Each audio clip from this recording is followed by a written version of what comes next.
In the age of fast food and to-go meals, many parents can't seem to find time to make homemade meals or even share their favorite family recipes with their kids. It's become a lost art in many households, but one woman is trying to change that. Ann Donegan is a cooking instructor who's been inspiring hundreds of men and women and children over the past 35 years. She's here today with one of her students from summer, Alex. Nice to have you both here. Thank you. You do try to make that your mission, right? Homemade food, Ann, and healthy homemade food at that. I do. I think it's so important for the kids to learn how to cook because it's something they'll learn and know for the rest of their lives. Yeah, you take it with you. You make new traditions, right? Yeah. Alex, so Ann has summer camp. You went to summer camp. Was this your first year? No, this is my second year. Your second year, so you came back after the first time. It was that much fun. And at the beginning of the show, you told us you made kale, you made some really interesting things. Do you ever go home and cook for your parents afterwards? We did make panzanella salad. That's pretty good. That's like a bread salad, right? Yes. Very nice. All right, so today we're going to make an apple strudel, right? You're going to show us how to do it? Yep. But Ann, we need to know a thing or two about apples before we start. Okay, well, today we're going to use, let's get Alex started with the dough. Okay.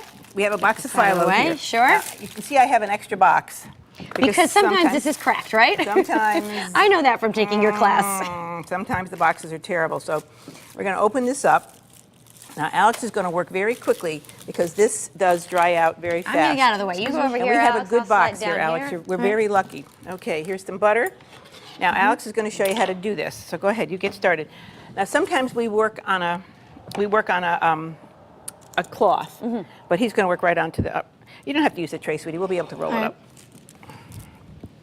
So, Alex, we're going to separate the dough here? Yep, Is that what we're we're going to trying take to one do? piece at a time. Slide it. Now, this filling is made with Golden Delicious apples. Golden Delicious is a good choice for cooking. Okay. There's lots and lots of apples out there now, and this little chart that I have. I give this to the kids, and it talks all about different apples. This is Baldwin, Cortland, Red Delicious, Empire, and it tells you what's good for eating and what's good for baking. What a great chart here. Yeah. Texture, salads, pie. Yeah. What? Because awesome. you have to know which ones to cook with. Because if you use the Red Delicious, that's a terrible apple to cook with. I mean, it's going to ruin your pie if you do that. Well, they don't cook, so that the crust gets overdone, and then the apples are still hard. And a Macintosh is a very, very wet apple, so they cook down to applesauce, and then the crust gets all soggy. So that's not going to work either. Right. Now, an Empire is a hybrid of a Red Delicious and a Macintosh. So that's still going to be a bad apple because they're both two bad apples for cooking. You put them together. They don't cancel each other out.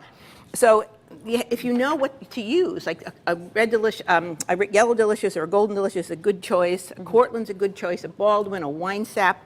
There's lots of good apples out there. Okay. And so knowing what to use helps tremendously. So you see what he's doing? He's brushing each sheet. A little bit of butter, right? With a little bit of butter. Yep. And then he's going to, every second sheet, he's going to put a little bit of breadcrumbs. Okay. And that's to keep so that you don't have close sheets. You want to have a little air in there to make it flaky. Oh, and puffy. Okay, that makes sense. And that's what the breadcrumbs do. He's just going to sprinkle a little bit of breadcrumbs. And what's in here is the sliced Golden Delicious with some raisins that I plumped. You can use brandy, but I used apple juice for the kids. There's a little bit of sugar, a little bit of cinnamon, and a little bit of vanilla. Now, some of the kids didn't like raisins. Okay. So, and Alex can't eat nuts. So and in this recipe, there's a half a cup, and the recipe will be online. Sure. There's a half a cup of nuts and there's a half a cup of raisins. But if you take out a whole cup of product and you don't replace it with something, it's going to fall apart, right? Well, and there's not enough volume in the strudel. Got it. So when the kids did this with no nuts and no raisins, we added more apples. Okay, that makes sense. You got to improvise. Yeah. So normally 2 cups of apples is enough if you have the raisins and nuts, but when you don't have those, you need about 3 cups of sliced apples. And usually an apple, you'll get about a cup from an apple. And you took the skin off, obviously, right? Yeah, because otherwise it's too chewy. Okay. It's too chewy. So now you see how he's doing. How many layers do we do of that? We're going to do about 8. About 8. If the phyllo is torn, you can use 6. I mean, if the phyllo isn't torn, you can use about 6. Okay. But if there's tears in the phyllo, we're going to use about 8. Makes sense. Yeah, we're going to use about 8. Using 8. So I plumped these raisins and just a little bit of apple juice. Oh, I so didn't they know you weren't- could do that. Yeah, well, otherwise they're too chewy because there's not enough liquid coming out of the apples to soften the raisins. See, the reason we didn't put any flour in here because apples have natural pectin.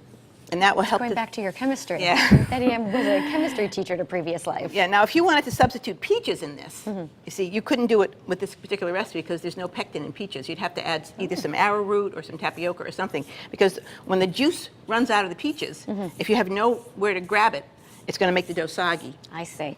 So the apples are, apple strudel is the most common. Strudel. Yeah. Right? Yeah.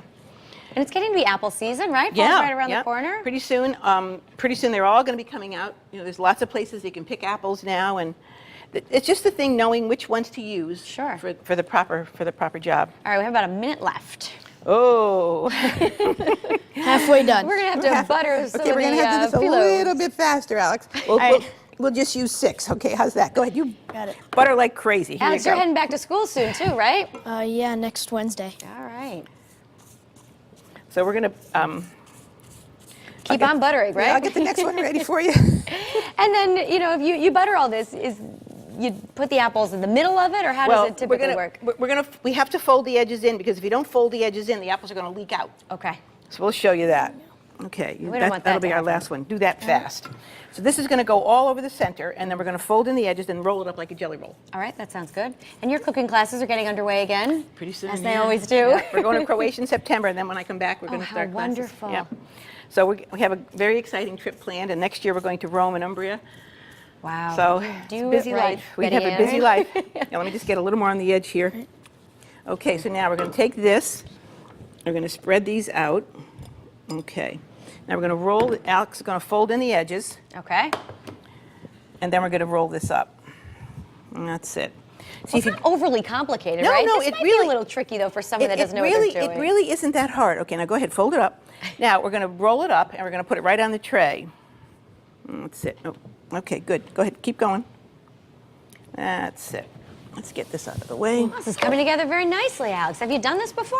Yep. It's like a giant burrito. Kind of. Having- And he's going to put the seam side down. I was All having a right. little Wait a trouble. minute. Well, let's do a hand here. Okay.